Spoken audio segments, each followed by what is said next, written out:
guys, ayan, busy na naman si Ate Nel. Magluto tayo ng lunch, tahong.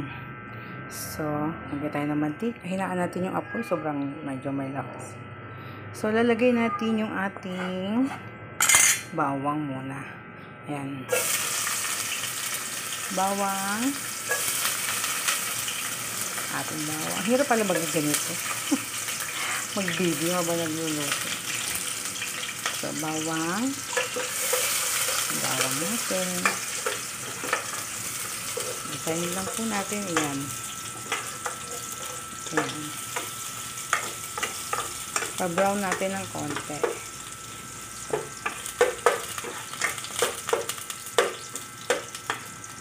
So, bawang. Luto tayo ng tahong. Ayan ang tahong. Ayan. Usually guys, yung iba, pag nagluluto ng tahong, hindi na nilalagyan ng gulay. Pero ako, pag nagluto ko ng tahong, may dahon ng sili at may nakita akong sayote. Ngayon, sayang kasi yung sayote. Baka madali masisira na. So, yan. Galay tayo na sibuyas. Sibuyas. Sibuyas.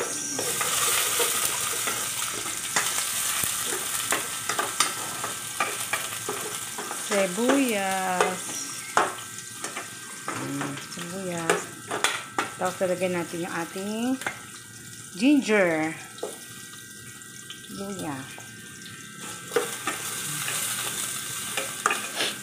Ayan. Yung ating luya. Ayan. Yung iba kasi tsaka ako pa nagluto ng tahong, may sabaw. May kasi masustansya yung tahong eh. Kaya lang dapat pag kumain ka ng tahong, matibay ang sikmura mo kasi mahirap tunawin ang tahong. So ayan na. So gagawin natin, lalagyan natin yung tahong. Ayan. Ayan.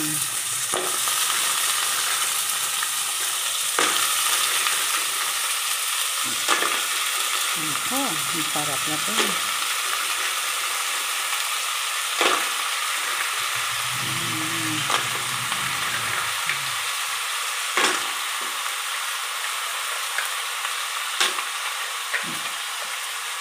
Okay, binabad ko yung tahong na yan eh. Pero nigasan ko yan ha. Yan, nigasan natin siya. Nigisa. Ay, paano na ito? Dumulas. Nigasan natin konti. Mahirap pala ang video. Ayan.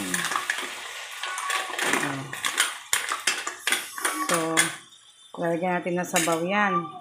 Pero, sama na natin yung sayote kasi madali na maluto yung tahong. Lagyan natin yung ating sayote. Sayang kasi yung sayote. Kasi masira. O, isama na. Kunwari tinola. Di ba po? Ganyan din naman luto ng tinola. Ayan. So, ito na. So, yan. Yan na, ha? Ganyan lang siya. Tapos, lalagyan natin siya ng sabaw. Pakuluin natin. Lalagyan natin ng sabaw.